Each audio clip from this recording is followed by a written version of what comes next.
The wind cut through the canyons of Dusty Creek like a sharp whisper carrying old secrets. The sun was bleeding into the horizon, turning the desert sky the color of a dying ember. Inside a weather-beaten cabin stood a man with shoulders broad as a barn door, Elias Crowe. He wasn't much for talking, not since the day his brother, Jesse, got himself shot outside a saloon in Abilene. Since then, Elias had lived for one thing: raising Jess's boy. The boy's name was Henry, barely 10 years old now, hair like straw and eyes too old for his face.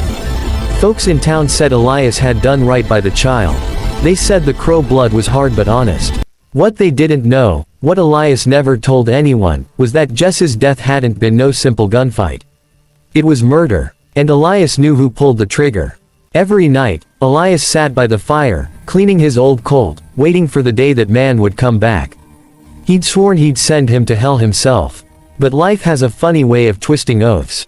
Sometimes revenge gets buried under years of chores, quiet mornings, and the laughter of a child you weren't supposed to love so much. That evening, Elias was shoeing a horse when he heard the sound of hooves pounding the dirt road leading to his ranch. He straightened, squinting into the lowering sun. A rider was coming fast, hat low, long coat flapping like wings. Henry ran from the porch, his little boots kicking up dust. "Uncle Eli, someone's comin'." Elias's hand went to his revolver, out of habit more than fear. When the rider finally slowed, Elias saw it was a woman, young, maybe 30. Her hair was dark, her face pale under the sun, and her clothes city-worn. She looked like she'd been riding for days. She stopped a few feet away, breathing hard, eyes locked on Elias. "Are you Elias Crowe?" she asked, her voice trembling but strong enough to hold something dangerous beneath it. "I am," he said. "Who's askin'?" The woman dismounted, boots hitting the ground hard. "My name's Clara Monroe, and I'm Henry's mother." The words hit him like a bullet. Henry froze, his little face turning up toward Elias. My mama," he whispered. Elias didn't answer. He couldn't. Jesse had told him the boy's mother died years ago, childbirth gone wrong. He'd stood at that grave himself. He'd watched the preacher say the words. "That's not possible," Elias said finally, voice low and dark. "The woman who bore him is buried in Kansas." Clara stepped closer. "I was. Or at least Jesse made everyone think so. But I didn't die. He made me disappear." Elias's jaw tightened. "What the hell are you saying?" Clara's eyes shimmered with tears, but her voice never wavered. "Your brother, Jesse, wasn't the man you thought he was." The silence between them stretched until it cracked. The only sound was the creak of the porch boards as Henry climbed the steps, staring at the woman who said she was his mother. Elias finally spoke. "Inside. We'll talk inside. The cabin was dim, the firelight painting the walls with restless shadows. Clara sat at the table, hands folded around a cup of black coffee. Elias leaned against the counter, arms crossed. Henry sat near the hearth, hugging his knees, trying to make sense of the storm that had just walked through the door. Clara began slow, like each word cost her blood. "Jesse and I met in Wichita. I was just a schoolteacher, young and foolish. He was charming, had that smile, that way of making you feel like you were the only one in the world. I married him within a month." Elias nodded grimly. "That sounded like Jesse all right, silver tongue and all. But he changed," Clara said. "Started running with bad men. Smuggling whiskey, stealing horses. When I told him I was leaving, he locked me away. Told everyone I died when the baby came. I barely escaped." Elias's breath came slow, deliberate. "You're telling me Jesse faked your death?" "Yes. And I've spent 10 years hiding. Until I heard he'd been killed. That's when I came back for my boy." Elias's gaze flicked to Henry. The boy was staring at her like a ghost had stepped out of the grave. "Henry's mine," Elias said quietly. "I've raised him, fed him, taught him to ride, to shoot, to pray.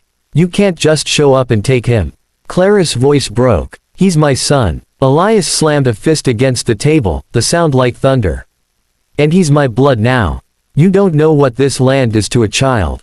You don't know what nights out here sound like when the coyotes cry. I kept him alive." The tension snapped like dry timber. Henry bolted from the chair and ran outside into the dark. Both adults froze for a heartbeat before Elias cursed and stormed out after him. The moon was full, painting the fields in silver. Henry stood by the old oak tree, tears streaking his dusty cheeks. "Henry," Elias said softly. "You can't run off like that." The boy looked at him, voice small but sharp. "You lied to me. You said my mama was dead." Elias swallowed. "I thought she was. I swear it. Then why don't I remember her? Why did she never come?" Before Elias could answer, Clara's voice came from behind. "Because I couldn't, sweetheart. I was scared, but I never stopped thinking of you." Henry ran into her arms, and for the first time that night, Elias saw something he couldn't fight. A mother's tears. But before peace could settle, the night carried another sound: horses. 3 of them, riding hard. Elias knew that rhythm. Trouble. He drew his gun and turned toward the ridge. "Get inside," he barked. Clara froze. "Who is it?" "Men from Abilene," Elias muttered. "The same kind Jesse used to run with. Dash dash dash." The riders crested the hill, torches in hand. Their laughter was low and mean. One of them, a tall man with a scar cutting across his face, spat into the dirt. "Well, I'll be damned," he drawled. "Elias Crowe, livin' quiet as a preacher.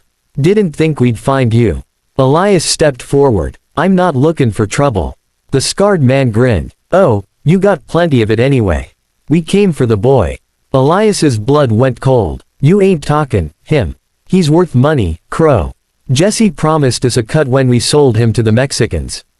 Guess that promise still stands." The world tilted. Elias felt rage burn through him like fire. He raised his Colt, thumbed back the hammer. "You take one more step, and I'll put you in the ground next to Jesse." The standoff stretched under the moonlight. Then, gunfire. Elias dropped the first man. Clara pulled Henry behind a trough, screaming for him to stay down. Another bullet whizzed past Elias's ear, slicing through the air. He fired again. One horse screamed and reared, throwing its rider into the dirt. The last man raised his rifle, aimed straight at Henry. Elias saw it. He didn't think. He dove, took the shot in his shoulder, and fired back. The man dropped. Silence returned, broken only by Elias's ragged breathing. Clara rushed to him, hands trembling. "You're bleeding." "I'm fine," Elias growled through clenched teeth. "Is the boy hurt?" "No," she whispered, voice cracking. "You saved him." Elias smiled faintly. "I'd do it again." Dash dash dash. Morning came slow, bleeding gold across the valley. The bodies were gone, buried behind the barn.